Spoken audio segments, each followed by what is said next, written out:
Welcome back. All our top stories can be found on our website, channelstv.com, and on youtube.com/channelsweb. Do visit m.channelstv.com to view us live on your mobile device.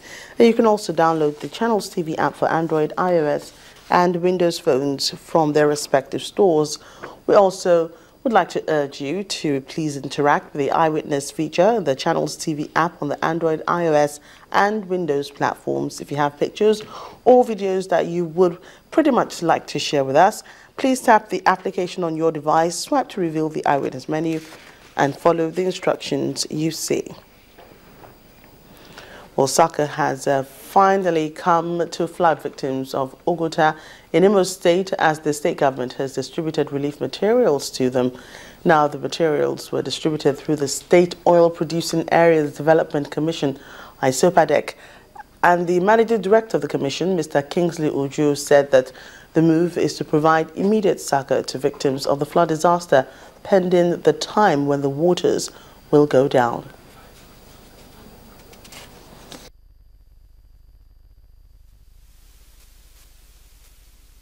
When we got the information on the flood incident at Oguta area and Ajeboma, we as a government, we were directed by His Excellency to go and verify and ascertain the position of our people as regards to transporting them out of the flood areas. We sent flying boats and local boats to help in evacuating the victim from the site of the flood. We as a government advised them to please, as a matter of urgency, vacate those areas that we are suspecting to be deeply involved with flood in the last or in the previous years. They should key into the program and vacate these areas pending when the flood settles down a little bit or when the flood comes down. But as it stands now, if we allow them to stay there, it's not habitable. We have a lot of reptiles ranging from snake and other wild animals being chased away by the flood. Well, a major fundamental step towards advancing development in every state is giving low-income earners a secure place to live. In Anambra State, for example, Governor Willie Obiano has declared housing for all by signing the third Memorandum of Understanding with an Irish firm, Assur International Limited Group, for the development of 10,000 housing units in the state for civil servants and other low-income earners. The governor says his administration is committed to ensuring that the investment, which the total cost is approximately 95.2 billion naira, will come to fruition to ease the housing constraints of citizens. In the last century, Nigeria has been grappling with the challenge of housing. With a population of about 170 million people, the country's housing shortfall has been put between 16 million units and 17 million units and requires a minimum of additional 1 million housing units per annum to reduce the national deficit in order to avert a housing crisis in the country. In Anambra State, for instance, in the capital city of Awka, where majority of the population are civil servants, housing is not just the only challenge. Affordability is a major worry. Challenges in the house.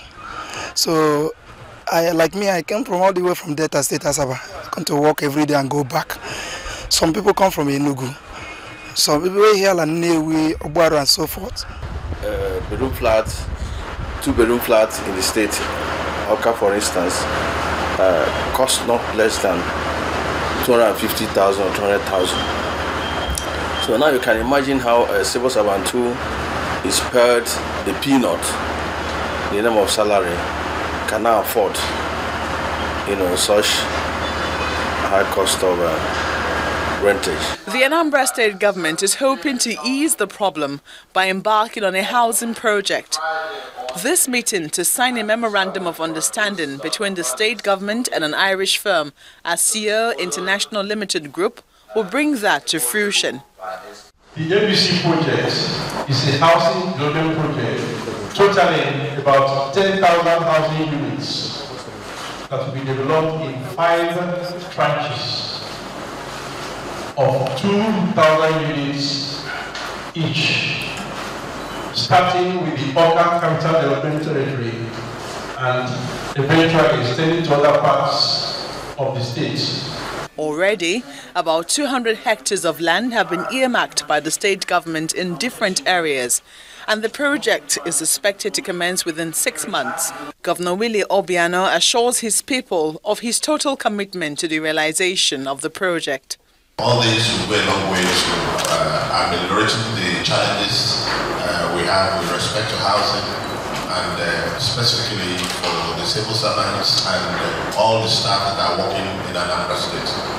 Now that we have provided security, many people that are living in Enugu or Asaba will begin to come to live here because of these schemes that we are getting on. And they urge the contractors to quickly mobilize the sites and get going. The state government had earlier signed 2 MOUs with 2 firms for the construction of 10,000 housing units each, and with the present partnership with the Irish firm for an additional 10,000 housing units, the stage is set for meaningful development in the state.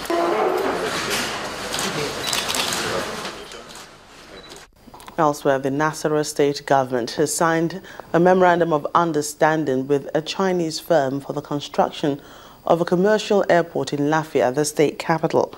Performing the ceremony at the Government House, Governor Tanko Almakura says the airport, when constructed, will serve both as commercial and cargo service to the north-central states. Mr. Almakura believes that Nasarawa state must take advantage of its proximity to the Federal Capital Territory by providing alternative airport service to the Nnamdi Azikiwe International Airport in Abuja, the country's capital.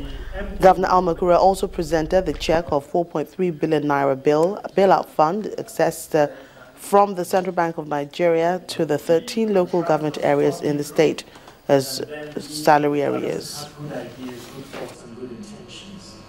Has, conveyed the sort of confidence His Excellency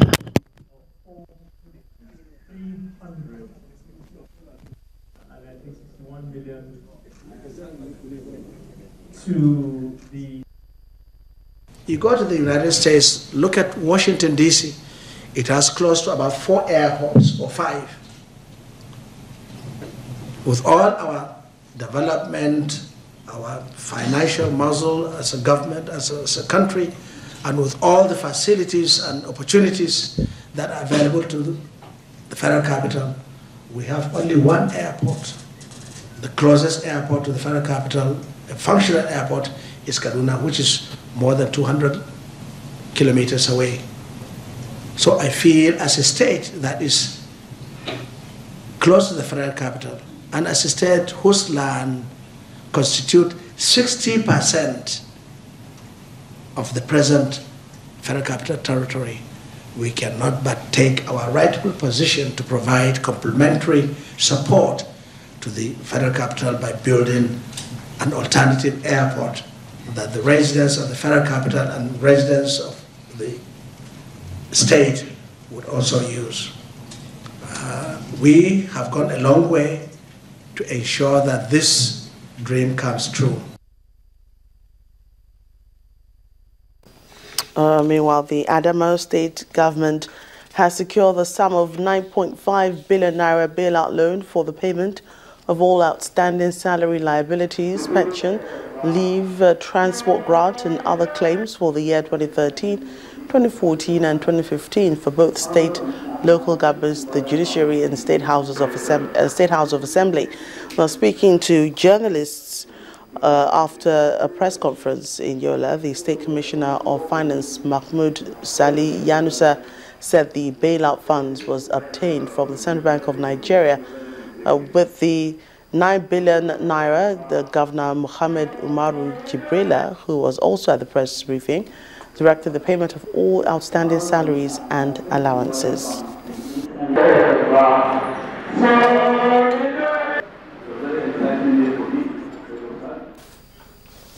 Now to other news. The Edo Police Command has paraded 72 suspects, including an 80-year-old woman arrested for various crimes, including kidnapping, cultism and armed robbery at the force headquarters in Benin City, the Edo State capital.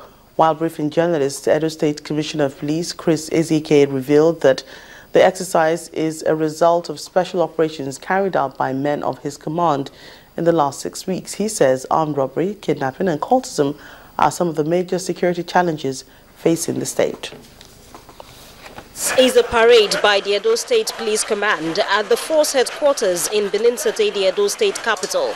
72 suspects, including an 80-year-old woman, are dividends of 6 weeks of intensive raids across the state.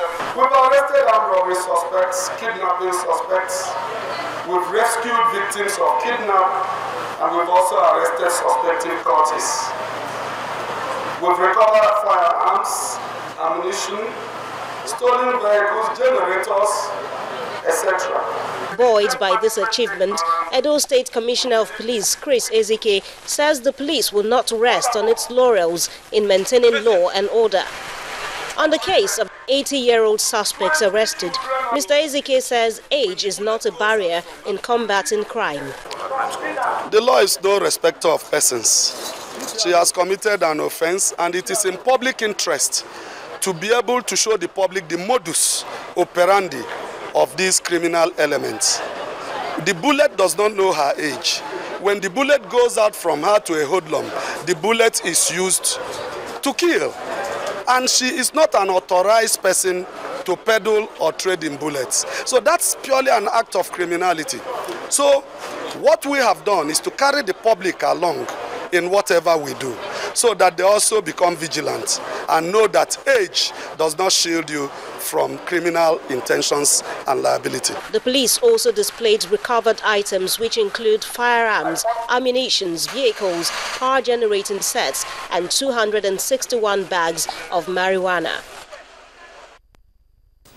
When we come back on the news across Nigeria, there's more crime to be fought and dealt with, this time in Delta State and, of course, in Ogun State in southwest Nigeria. Details at the moment.